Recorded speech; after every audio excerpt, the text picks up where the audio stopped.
ಸಮ್ಮೇಳನದ ಬಗ್ಗೆ ನಾವು ಈ ಪತ್ರಿಕಾಗೋಷ್ಠಿಯನ್ನು ಹಮ್ಮಿಕೊಂಡಿದ್ದೇವೆ. ನಿಮಗೆಲ್ಲ ತಿಳಿದಂತೆ ಕಳೆದ ಹಲವಾರು ವರ್ಷಗಳಿಂದ ಎಲ್ಲ ಜಾತಿ ಧರ್ಮದವರು ಪ್ರೀತಿ ವಿಶ್ವಾಸದಿಂದ ಬಂದು ಒಟ್ಟಿಗೆ ಸೇರಿ ನಡೆಸ್ತಕ್ಕಂಥ ಈ ಉರುಸ್ ಕಾರ್ಯಕ್ರಮ ಕಳೆದ 5-6 ವರ್ಷಗಳಲ್ಲಿ ಈ ಭಾಗದಲ್ಲಿ ನಡೆದಂಥ ಪ್ರಕೃತಿ ದುರಂತಗಳು ನಮಗೆಲ್ಲ ಗೊತ್ತಿದೆ. ಅನೇಕ ಪ್ರಳಯಗಳು, ಭೂಕಂಪ ಮತ್ತು ಬಿರುಗಾಳಿಯಿಂದ ಅನೇಕ ಸಮಸ್ಯೆಗಳಾಗಿರ್ತಕ್ಕಂಥ ಒಂದು ಸುತ್ತಮುತ್ತಲಿನ ಪ್ರದೇಶ. ಆ ಸಂದರ್ಭದಲ್ಲಿ ಸಂಪಾಜೆ ಗ್ರಾಮ ಪಂಚಾಯತ್ ಅಧ್ಯಕ್ಷರಾಗಿ ಜಿ.ಕೆ. ಹಮೀದ್ ಅವರು ಎಲ್ಲ ಪ್ರದೇಶದ ಪತ್ರಕರ್ತರ ಬಂಧುಗಳನ್ನೆಲ್ಲ ಕರ್ಕೊಂಡೋಗಿ ಅಲ್ಲಿಯ ಪರಿಸ್ಥಿತಿಯನ್ನೆಲ್ಲ ತೋರಿಸಿದರು. ಬಹುಶಃ ಇವತ್ತು ನಮ್ಮ ಸಿದ್ದರಾಮಯ್ಯ ಅವರ ಸರ್ಕಾರ ಕಳೆದ ಸಲ ಬಂದಾಗ ಆ ಪ್ರದೇಶದ ಅಭಿವೃದ್ಧಿಗಾಗಿ ಮತ್ತು ತುಡಿಕರಣ ಮತ್ತು ಭಾಗಮಂಡಲ ಸಂಪರ್ಕ ಮಾಡಲಿಕ್ಕೆ 5 ಕೋಟಿ ರೂಪಾಯಿಯಷ್ಟು ಅನುದಾನವನ್ನು ಒದಗಿಸಿಕೊಟ್ಟು ಒಳ್ಳೆಯ ರೀತಿಯಲ್ಲಿ ಕೆಲಸ ಕಾರ್ಯಗಳಾಗಿದೆ. ಈಗ ಪುನಃ ಕೂಡ ಆ ಒಂದು ಸಂಪರ್ಕವನ್ನು ಭಾಗಮಂಡಲಕ್ಕೆ ಮತ್ತು ತುಡಿಕರಣ ದೇವಸ್ಥಾನ ಮತ್ತು ನಮ್ಮ ದರ್ಗಾ ಸಂಪರ್ಕ ಮಾಡತಕ್ಕಂಥ ರಸ್ತೆಗೆ ಹೆಚ್ಚಿನ ಅನುದಾನವನ್ನು ಕೊಡುವ ಭರವಸೆಯನ್ನು ಕೂಡ ಸನ್ಮಾನ್ಯ ಮುಖ್ಯಮಂತ್ರಿಗಳು ನೀಡಿದ್ದಾರೆ. ಅದೇ ರೀತಿ ನಾವು ಪೊನ್ನಣ್ಣವರ ಹತ್ರ ಮತ್ತು ಎಲ್ಲ ಸಚಿವರುಗಳ ಹತ್ರ ಈ ಬಗ್ಗೆ ವಿನಂತಿಯನ್ನು ಮಾಡಿ ಸಂಪಾಜೆ ಗ್ರಾಮ ಪಂಚಾಯತ್ನ ಮಾಜಿ ಅಧ್ಯಕ್ಷರಾದ ಜಿ.ಕೆ. ಹಮೀದ್ ಅವರ ನೇತೃತ್ವದಲ್ಲಿ ಮತ್ತು ನಾವು ಊರಿನ ಎಲ್ಲ ಇದರ ಬಗ್ಗೆ ಶ್ರಮವನ್ನು ವಹಿಸ್ತಾ ಇದ್ದೇವೆ.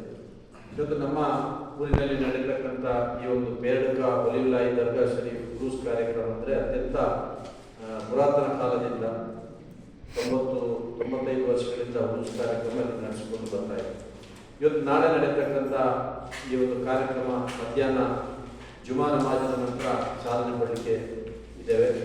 ಜುಮಾ ನಮಾಜಿನ ನಂತರ ಧ್ವಜಾರೋಹಣದ ಮುಖಾಂತರ ಈ ಸಮಿತಿಯ ಅಧ್ಯಕ್ಷರಾಗಿರ್ತಕ್ಕಂಥ ಎಂ ಶಹೀದ್ ತಕೀಲಪ್ಪ ನಾನು ಅದನ್ನು ಧ್ವಜಾರೋಹಣ ಮಾಡಿ ವಿಶೇಷ ಪ್ರಾರ್ಥನೆಯನ್ನು ನಮ್ಮ ಯಾರು ಹಿರಿಯರು ಅಲ್ಲಿ ನಮ್ಮ ಮಸೀದಿಯ ಸುತ್ತಮುತ್ತ ಇರತಕ್ಕಂಥ ಹಲವಾರು ನಮ್ಮ ಹಿರಿಯ ವ್ಯಕ್ತಿಗಳು ದಿವಂಗತರಾಗಿದ್ದಾರೆ. ಅವರಿಗೆಲ್ಲ ವಿಶೇಷವಾದಂಥ ಪ್ರಾರ್ಥನೆಯನ್ನು ಮಾಡಿ ಒಂದು ಕಾರ್ಯಕ್ರಮಕ್ಕೆ ಚಾಲನೆ ಕೊಟ್ಟಿದೆ. ರಾತ್ರಿ ನಡೆಯತಕ್ಕಂಥ ಕಾರ್ಯಕ್ರಮದಲ್ಲಿ ಕರ್ನಾಟಕ, ಕೇರಳ ಮತ್ತು ದಕ್ಷಿಣ ಭಾರತದಲ್ಲಿ ಅತ್ಯಂತ ವಿಖ್ಯಾತ ಧಾರ್ಮಿಕ ಪಂಡಿತರಾದಂಥ ಅಲ್ಹಾಜ್ ಹಮೀದ್ ಅಲಿ ಶಿಹಾಬ್ ಮಾನಕ್ಕಾಡ್ ಅವರು ಈ ಕಾರ್ಯಕ್ರಮದಲ್ಲಿ ದುವಾ ನೇತೃತ್ವ ಮತ್ತು ಉದ್ಘಾಟನೆಯನ್ನು ಮಾಡಲಿಕ್ಕಿದ್ದಾರೆ. ವಿಶೇಷವಾಗಿ ಅವತ್ತಿನ ಧಾರ್ಮಿಕ ಪ್ರವಚನ ನಾಳೆ ಸಂಜೆ ಅಬ್ದುಲ್ ರಜಾಕ್ ಅಬ್ರಾರಿ ಪತ್ತನಂತಿಟ್ಟ ಅಂತೇಳಿ ಕೇರಳದ ಪ್ರಖ್ಯಾತ ಧಾರ್ಮಿಕ ಪಂಡಿತರು. ಅವರು ನಮಗೆ ಧಾರ್ಮಿಕ ಉಪನ್ಯಾಸ ಮತ್ತು ಸಮಾಜದಲ್ಲಿ ನಾವು ಯಾವ ರೀತಿ ಸರ್ವರಕ್ಷಿತ ಸಹಕಾರ ಸಹಬಾಳ್ವೆ ಮಾಡಬೇಕು ಮತ್ತು ದೀನಿ ಪ್ರವೃತ್ತಿಯಲ್ಲಿ ಹೇಗಿರಬೇಕು ಅಂತೇಳಿ ನಮಗೆ ಮಾರ್ಗದರ್ಶನ ಕೊಟ್ಟಿದ್ದಾರೆ. ಅವತ್ತು ಅಧ್ಯಕ್ಷತೆಯನ್ನು ನಾನು ವಹಿಸಿದ್ದೇನೆ. ವೇದಿಕೆಯಲ್ಲಿ ಅಬ್ದುಲ್ ಖಾದರ್ ಫೈಜಿ ಖತೀಬರು, ಐವರ್ನಾಡು ಜುಮಾ ಮಸೀದಿ ಮತ್ತು ನಾಸಿರ್ ದಾರಿಮಿ ಖತೀಬರು, ಟಿ.ಎಂ. ಬಾಬಾಜಿ ತೆಕ್ಕೆ ಮಾಜಿ ಅಧ್ಯಕ್ಷರು, ತಾಜ್ ಮೊಹಮ್ಮದ್ ಸಂಪಾಜೆ ಅಧ್ಯಕ್ಷರು, ಮದ್ರಸಾ ಮ್ಯಾನೇಜ್ಮೆಂಟ್ ಅಶ್ರಫ್ ಗುಂಡಿ ಅವರು, ಮೊಹಮ್ಮದ್ ಹಮೀದ್, ಹೀಗೆ ಹಲವಾರು ಗಣ್ಯ ವ್ಯಕ್ತಿಗಳು ಆ ದಿವಸ ಪ್ರಥಮ ದಿವಸ ನಮ್ಮ ಈ ಕಾರ್ಯಕ್ರಮದಲ್ಲಿ ಇರ್ತಾರೆ.